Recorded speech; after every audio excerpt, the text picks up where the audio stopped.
in today's video, I'm talking to lovely Zoe from Charles Education, who has very kindly agreed to share her story with me, how she went from English teacher to English tutor, full-time English tutor. My name's Jenna. I'm a qualified primary school teacher now, primary tutor, talking to people about their experiences in education. If you like Zoe's story, please make sure to like and leave a lovely comment down below and subscribe to see what other interviews I do as well. Thank you very much for joining me, Zoe. Oh, thank you for having me. Right, first question then is, what is your background in education? Well, basically, I've been a teacher all of my life since I left school. So since I was 18, straight to university, A-level, straight to university, straight into teaching at a very young age, very naive. You can just imagine, and I looked very young as a 21-year-old, so I often got, mistook for a student sometimes on the corridors. And it was difficult because obviously, I trained in Manchester. I was in some tough inner city schools, but it was also, I loved the challenge of it all as well, and it was just something I always wanted to do. So it was, even I went to university and I toyed with a few other sort of careers and ideas, but just kept coming back to teaching. Oh, yeah, and there was like a chance to do some volunteering in secondary schools because I didn't want to just jump into it and not really know what I was doing. So I did it and I really enjoyed it. So yeah, I've been doing it all my life really. And then it's taken, I've worked abroad as well, so it's allowed me to travel and work at the same time. So it's been great. Oh, and when you worked abroad, was that teaching or was that something else? Yes, teaching. Oh, very good. And how did you find the comparison between the UK and other countries? My first place of teaching was Milan. So I did 5 years in the UK. Oh, wow. Wanted to do a bit of traveling whilst I was young and, single and free and no ties. But I also was, and I'll probably touch on this later on as well, I'm not a risk taker. So I didn't go and, get into loads of debt or, have to stay in, hostels or anything like that. So I thought, well, look, I could apply for some jobs. Yeah. So I rented my house out, applied for some jobs, and got a job in Milan. Yeah. And the school it didn't have a secondary school, so it was basically the middle school really. So you teach sort of 7, 8, 9.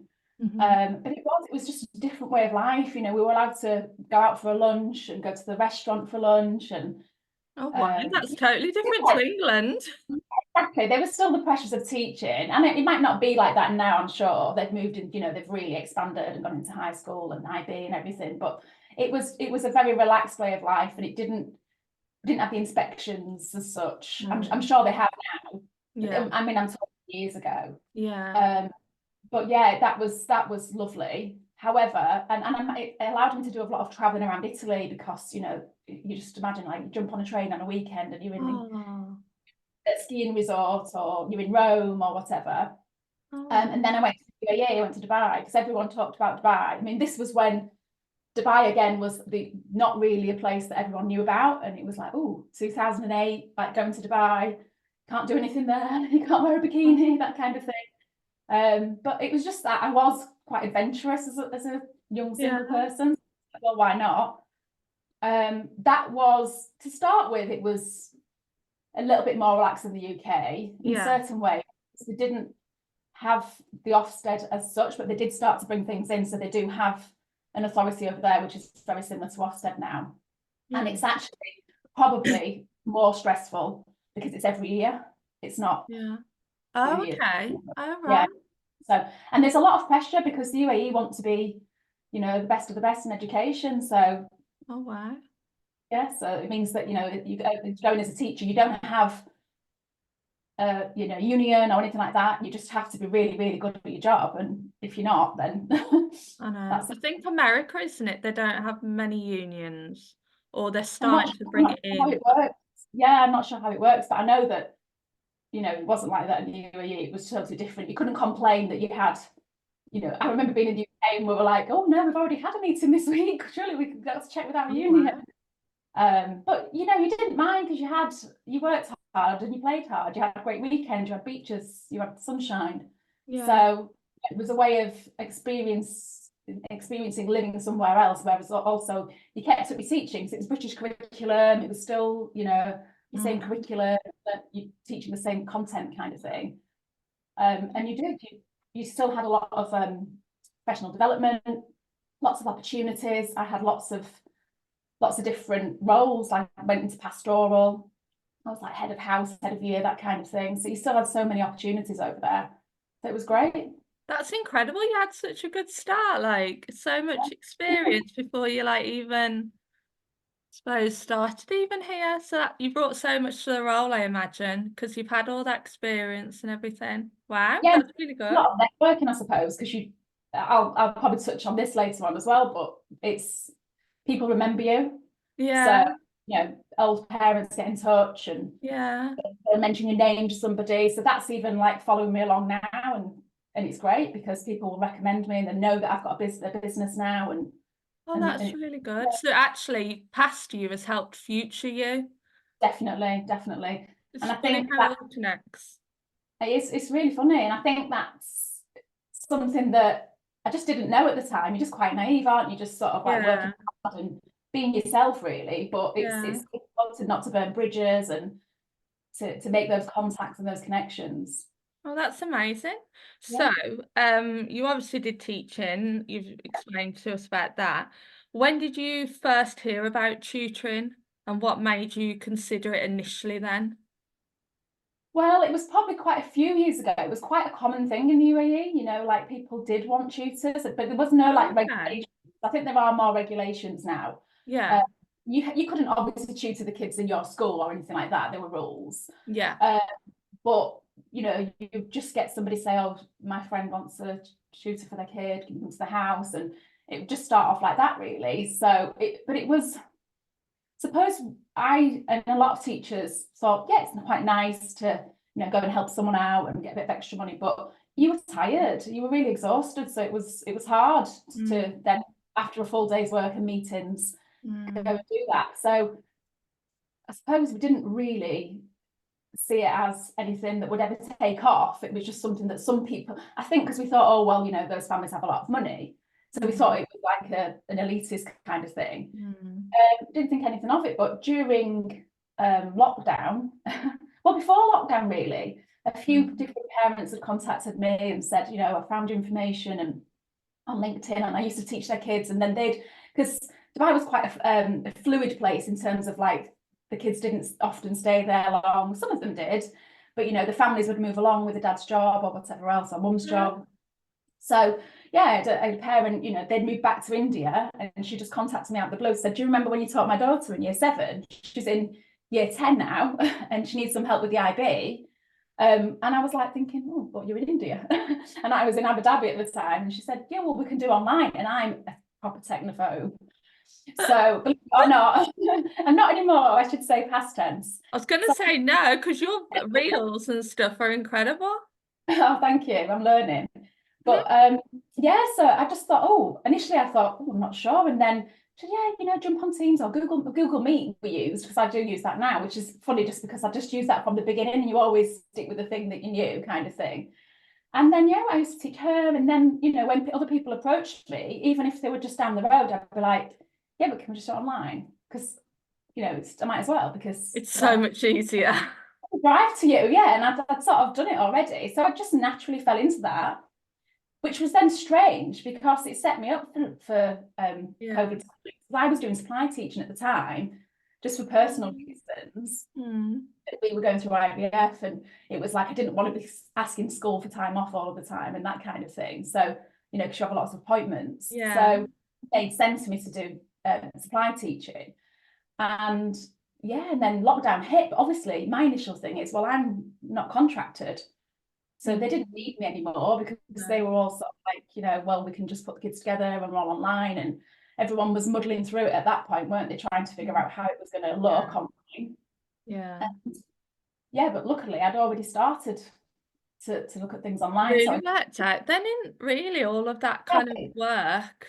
funny, isn't it? It's just sort of like, I do believe in everything happens for a reason. You Yeah, don't really think it at the definitely. time because it was a bit of a, oh, what am I going to do now? And when you Sorry, you said about teachers doing teaching in the day and after school, and a lot of teachers do that at the minute. And I Yeah, don't know how they do it, like, no, I, especially now with the way the job is, I don't know how they manage it. They are superheroes because it must be really hard. But and they're trying to get the business off the ground. exactly. I was talking to my husband about that this morning because, you know, you have to obviously do that to start out because it's hard just to go from a really safe Especially job. daytime, trying to get daytime is like, Oh yeah, you know, the be all and end all. Right. definitely. Okie dokie. So then, obviously, my next kind of question was what made take you the leap? So I suppose lockdown really kind of It pushed pushed it me. Yeah, to do it, definitely. really. Yeah. Okay. So But, then, how did your tutoring business look in the beginning when you started then officially? so try not to go off on too much of a tangent here, 'cause it's quite a big story, but we then, not in the middle of lockdown, but as we were coming out of COVID, sort of like the end of 2020, Mm. not, we went in and out of it, didn't we? My husband's got two kids that were in England and we hadn't seen them for a year. The lockdown was quite strict Oh, everywhere. wow. Flights weren't going, you know, and we were used to seeing them every holiday, and we've both been there 13 years, so we were like, oh, is this a sign to go back? Mm. Um, everyone just we have COVID for all these different reasons, don't we, kind of thing. So it made us, sort of gave us a push that, oh, maybe it's a sign to go back. We packed up, we bought a house that was totally run down and neglected, and we've renovated it all. And obviously at that point, my husband was going to have a year off because he's really handy, so he was going to do the house. So we had our savings. And I was thinking, okay, so that's 15 years out of the UK system in a secondary school. Things have obviously changed a lot in the UK. What do I do? Do I apply for jobs? And then, you know, luckily I have got a good support system. And my husband said, no, do it. He said, just, you know, you're doing some tutoring at the moment. You can carry those across. It's not like I even had to drop stuff No. online. And then build it up and set up our business. So while we were on the red list, I don't know whether you remember all of that. So we had to go and stay in a Oh, hotel. yeah, So there was red lists actually. I totally forgot about that. got escorted off the plane, our passports taken off us, and we had to pay the privilege of something like £1,700 each to stay in this hotel. It was tiny, Oh, my 10 goodness. days. We were only allowed to go out escorted, walked around the car park, all meals delivered kind of thing. It's actually like a dystopian kind of novel thinking about it now. And then so we had 10 days obviously to just get ourselves sorted. So I had 10 days. So imagine this, it actually is a bit of a luxury, isn't it, for us that we're all busy. So I got a friend to help with my marketing, and not marketing as such, but you know, like Yeah. setting up a website, doing a logo. I just had like a checklist of things, and I Yeah. just had all of that time. I was doing a little bit of tutoring in the hotel room. Oh, That's fine. Yeah, it's crazy when you think back, but that was the start of it, and it wasn't busy because I wasn't really in a business mode. I was still in teacher mode, and I think you probably can relate to yeah. it. It's really hard to go from that mindset of teacher to tutor, but also running a business. It's so alien because in teaching, you what naturally are a giving person. I find teachers are giving, so they'll do whatever to help anyone. But when it's your business, you've got a lot on the line. Yeah, and I think that's where I was a bit naive, really. I wish I'd have known a little bit, been a bit more open-minded about that kind of thing. Mm. And I am getting better. I am asking for advice, and I'm joining different groups and networking and finding out Yeah. more about marketing. But yeah, I think naively I just thought, oh, I'll just teach, you know. But when you've just done that all of your life and that's all you've known, Mm. it's hard, isn't it, to do everything else? Yeah. I think a lot of tutors struggle with that in the beginning because you don't know,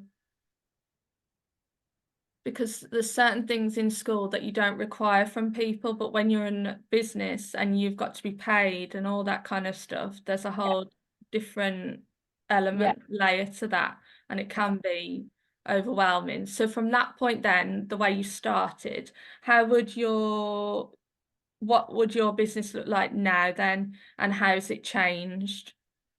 Well, I mean, even things such as, because we were renovating, we made a purpose-built office for me in a space. Oh, great.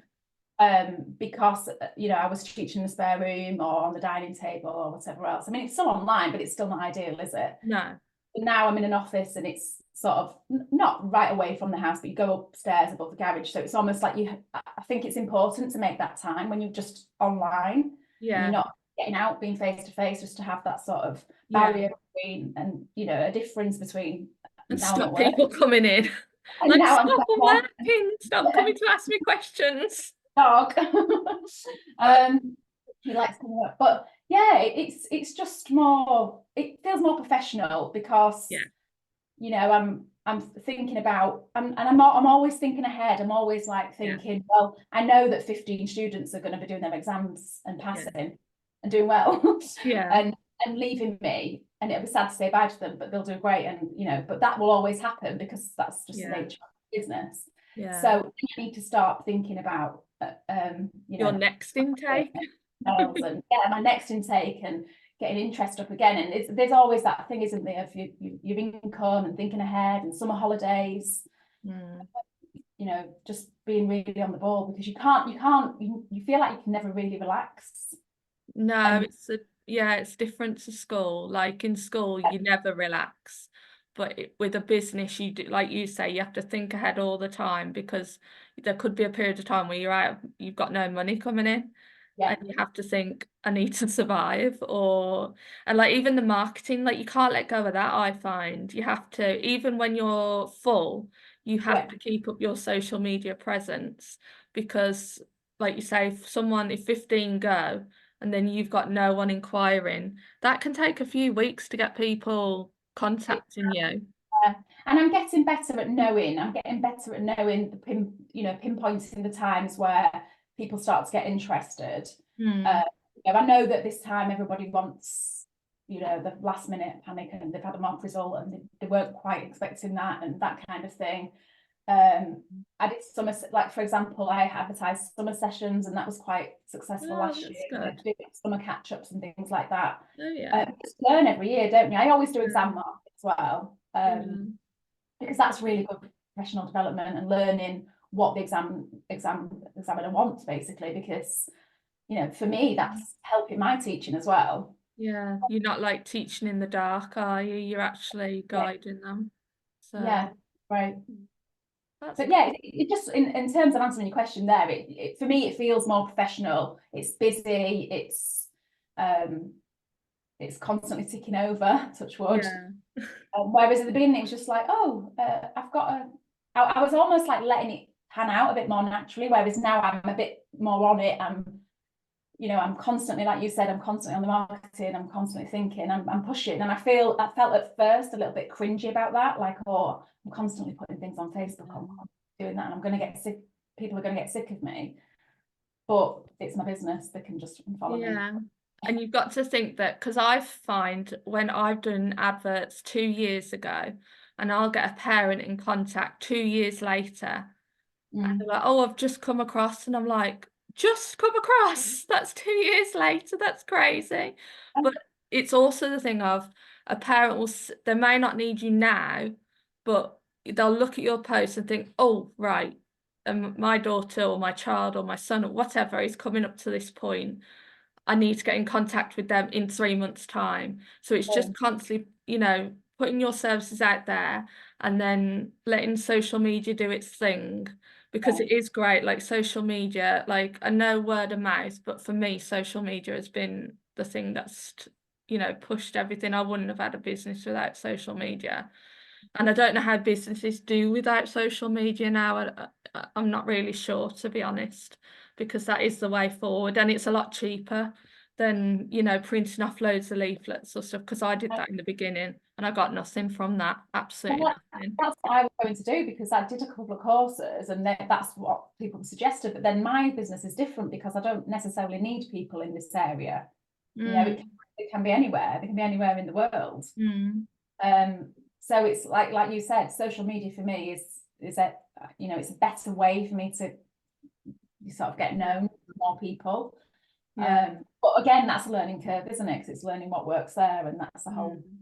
And also working with different families, like you will know, different families, different cultures, different countries.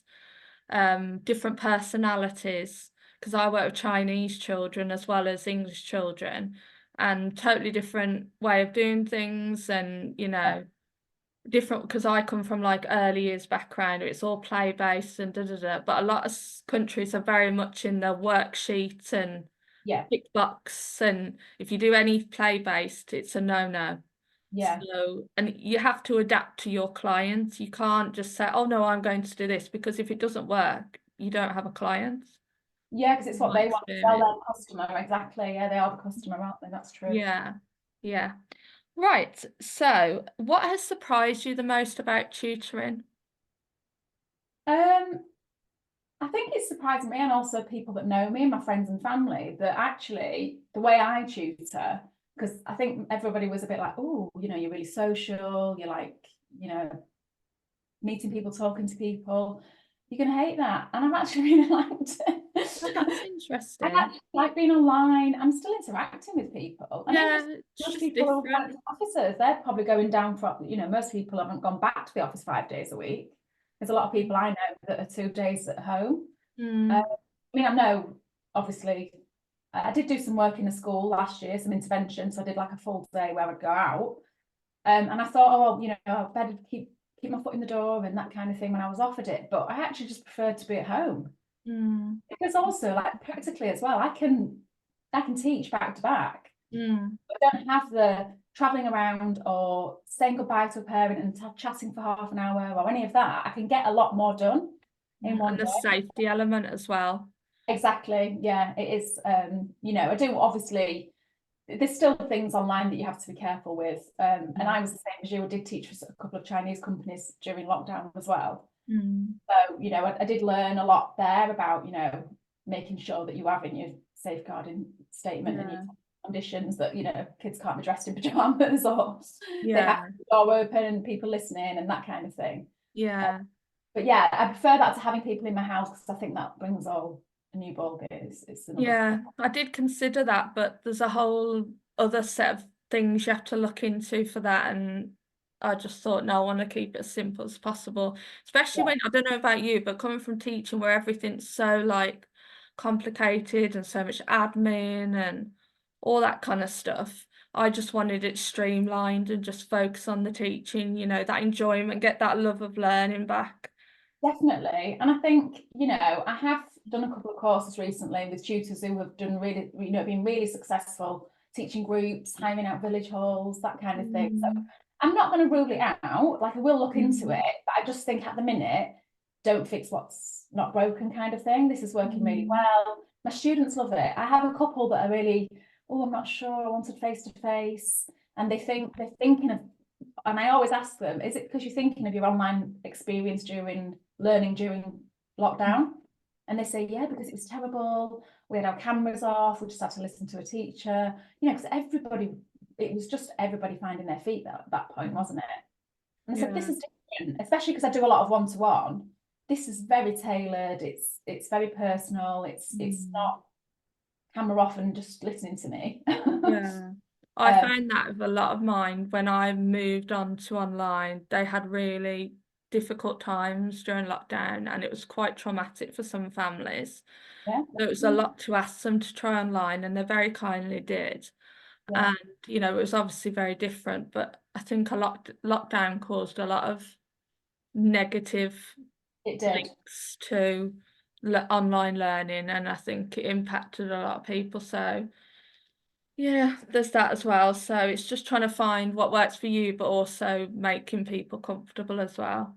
So obviously, you can try, and the different thing is, obviously, if I'm not sat next to a kid going to their house, or they're coming to me looking over their shoulder while they're writing, okay, I'm not doing that. But there's so much you can do online. We can share documents, we can work on documents together, we can share resources. I think there are lots of positives about being online. The only thing I would say is, for a lot of my students, when they're doing GCSE, preparing for GCSEs or A levels, the handwriting speed, because typing their work for me, they never really get to practice handwriting speed. So I do make a big thing of that they have to do that in their own time. Although some of my students do it in their lesson and then share it with me via email. So it can be good.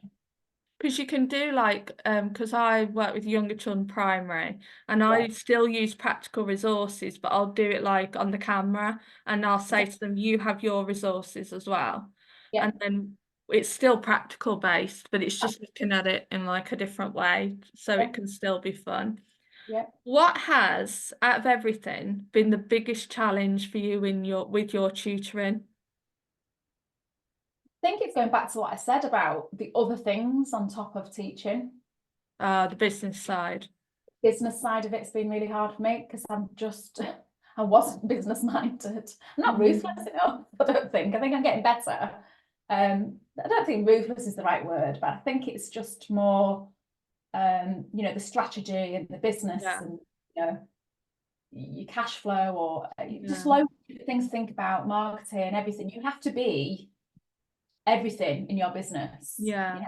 Especially And when it's you on your own, if you're not with an agency, and like I tried agencies, yeah, it just, I don't know why, but as soon as I left teaching, I was just like, no, I just want to do it my way now.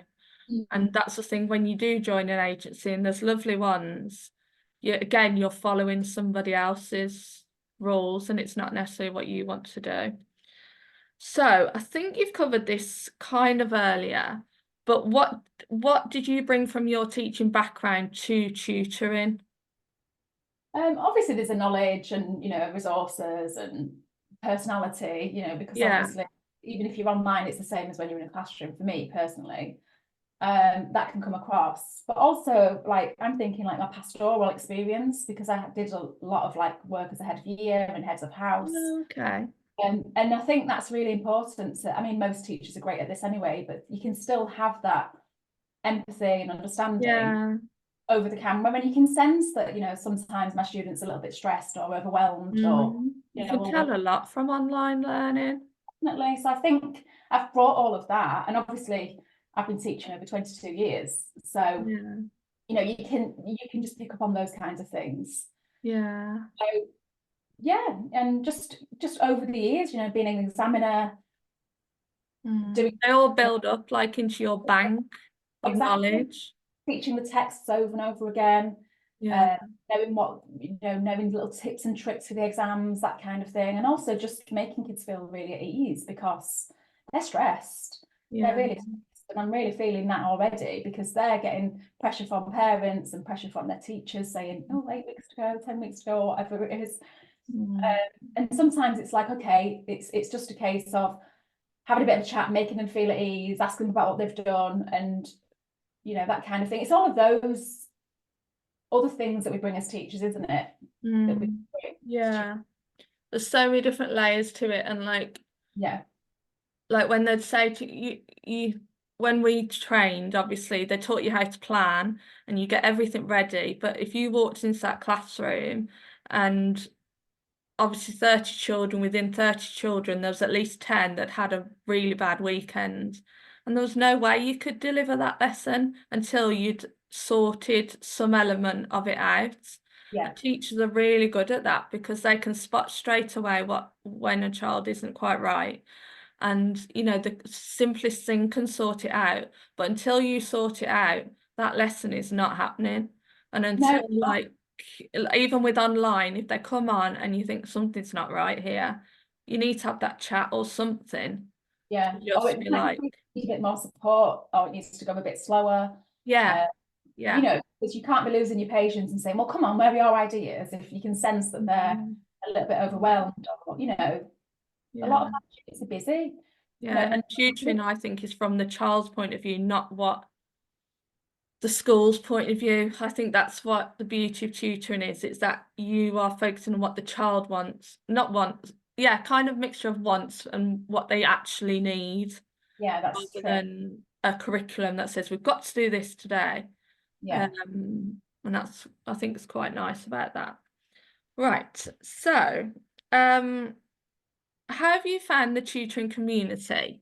So obviously coming from, actually you've said that you've liked it a lot working at home and that kind of thing.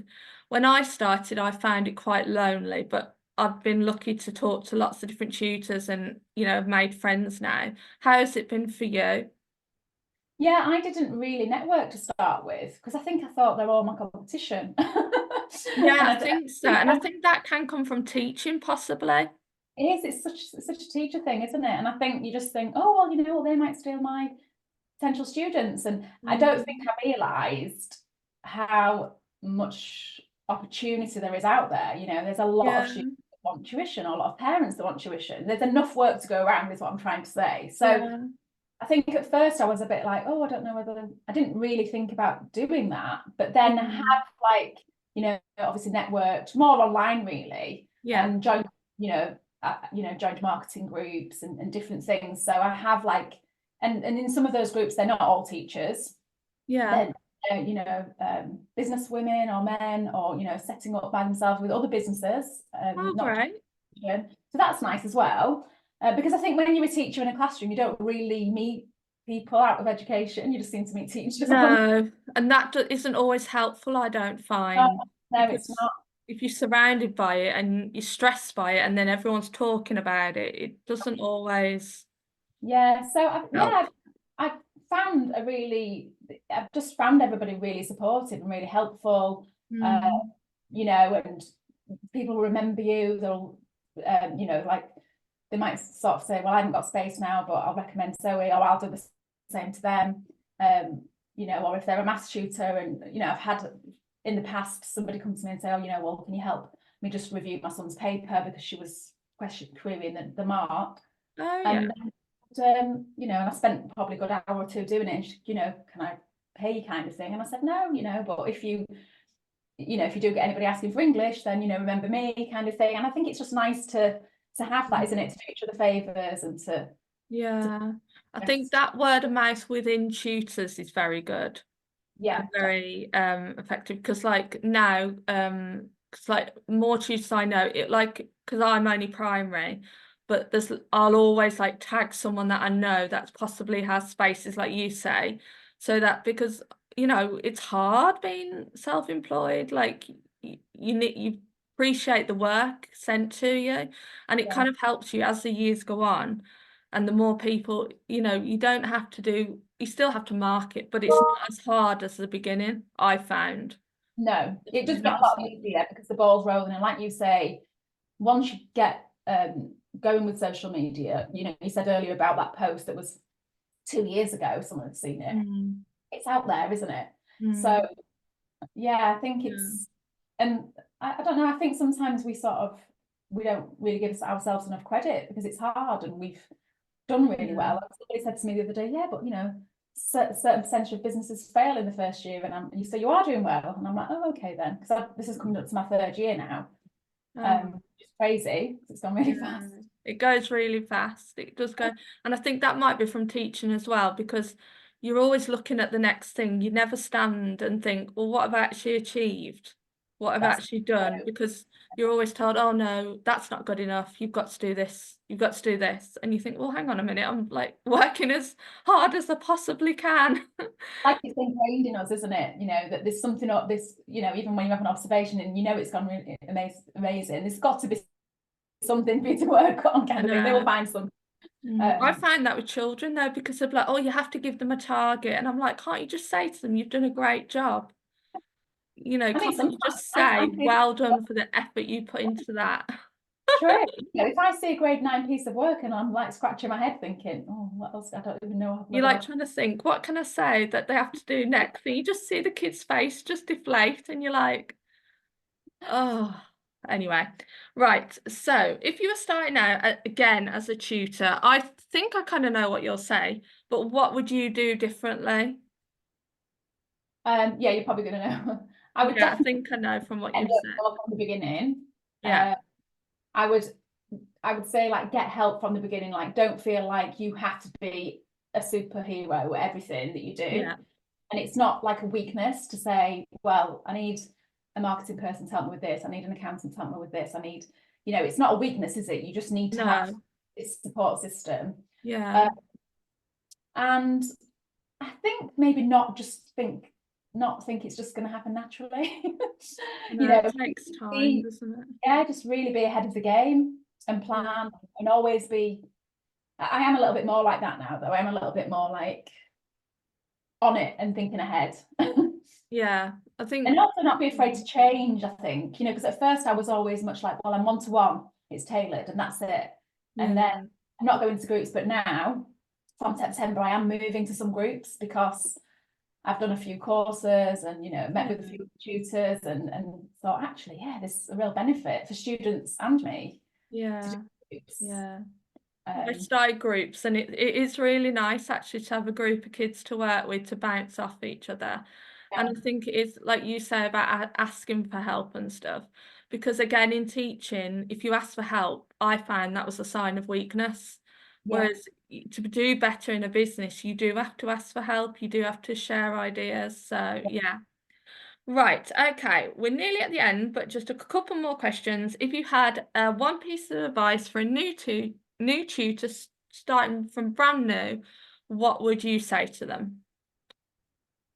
I would say it's easier said than done, isn't it? But go for it. Even if you think like you haven't got everything perfected and everything like it never will be, is what I'm No. saying. It's such a fluid kind of business, really, isn't it? I mean, most Yeah, businesses, um, but it will always be evolving. You'll always be working on your email marketing, on your website, or this or that. Like yeah, it's not finished. no, And also, like you don't necessarily need all of that stuff. no, no. So you know, build up your clientele, look at Facebook, you know, having a Facebook page. Mm. Uh, it's a difficult one because financially, you know, it's easy for me to say this Yeah, because I was in a position because I had my husband, you know, everyone's situation's different. He was supporting me. We had some savings. We came back from Dubai. You know, we were in an okay position to do it financially. When you leave the classroom, you just leave all that security as well of your mm. pension and your holiday pay and your sick pay and all of that. So you have to then, you know, think about what the practicalities, you know, of day-to-day living as well. So it's easy for me to say that in that sense, but I think if what's holding you back is, oh, well, it doesn't quite look like I want it to look, it's not going to in the beginning, is it? No, It's, you're you not. know, you take on your clients, you build up your reputation, have fun, enjoy teaching the kids, and then, you know, all of those other things will, you know, fall in place. Mm. Obviously, it takes hard work, but just chip away. And I think we always are, aren't we? I know tutors Yeah, that are doing it for 8 years, and there's always something else that they're working on. yeah, yeah, definitely. It's never just done, Yeah, ever. But but what? again, it goes back to teaching, isn't it? Because there's Mhm. always something, you know, if you planned a lesson and you made a resource, you could have always done a different resource Mm. or something else, or you know, you know yourself, you're in that position where you're always there's Mm. always you have to be really strict with yourself, like, no, okay, that's it. And also be really strict with yourself in terms of boundaries and time, because you will have parents saying to you all the time, well, can you do Sunday at 2 o'clock? And Mm. that might be the time when you go out with your family, but you'll say in the beginning, oh, well, I'll just do that. But I think I learned to be very strict with myself and said, I'm not doing weekends Mm. at the I do beginning. that now. Yeah, I've learned to do that now. In the yeah, beginning, though, it was 6 days exactly. a week. You just take everything, wouldn't you? But then I just thought, well, no, because if they want you, they will find a way to make it fit in. Mm. And then, you know, now and again, I will do like a Saturday morning if I need to, you know, if I haven't been able to fit that student in or they need an extra lesson, or I'll do a Sunday evening. But I'll make it on my terms. Whereas I think at first I was just sort of like, when the work was coming, I was like, whatever you need. And you're so grateful as well. You're like, oh my God, someone wants me. You've got to be careful with that because that can get quite dangerous because you just end up never really having a life. No, I think you can go from like teaching where it's insane and the work's insane to like wanting that, work-life balance, and then you end up in the same predicament. You're exhausted and tired. But what I do find with tutoring though is everything you do is for an actual purpose. Whereas I found in school, the amount of times we'd go into school and they'd be like, oh, we need this assessment, and we'd do this assessment, and then Yeah, it would never be referred to ever again. And I'm exactly. like, well, Yeah, I do love that about tutoring, and it's your business and you're working for yourself because so mm. everything that you do, you see a value in it. Yeah, there's a reason you're doing it. There's a reason why you're spending an hour on it. So, Oh, right. Well, it's been a brilliant, brilliant chat. Thank you very much. Now, just to finish, what exactly are you offering at the moment, and where can people find you? Okay, so I'm offering secondary English. Yeah. I do actually teach some top end of primary school as well, Oh, lovely. but I don't have any space at the moment. Uh, when May June comes and I lose my 15 students, so I'm offering 1-to-1, but I'm also looking to move to 1-to-2, 1-to-3, even bigger, maybe 1-to-6 as well. That's all in the pipeline. Lovely. We're offering some summer sessions and that kind of thing. But yeah, just get in touch. Best place is Facebook, Charles Education, or Instagram, Charles_Education Online. We were just talking about my handle. It's a little bit of a... I just had to double check, so I was like, I didn't want to say it wrong. and I do have a website, which is charles-education.com. So Lovely. anyway, I'm sure. Ah, lovely. Well, if you liked today's video and you possibly want to work with Zoe, make sure to check her out and send her a message to see when she's next available. And make sure to subscribe and like and all that jazz. Thanks so much for watching, and all the best.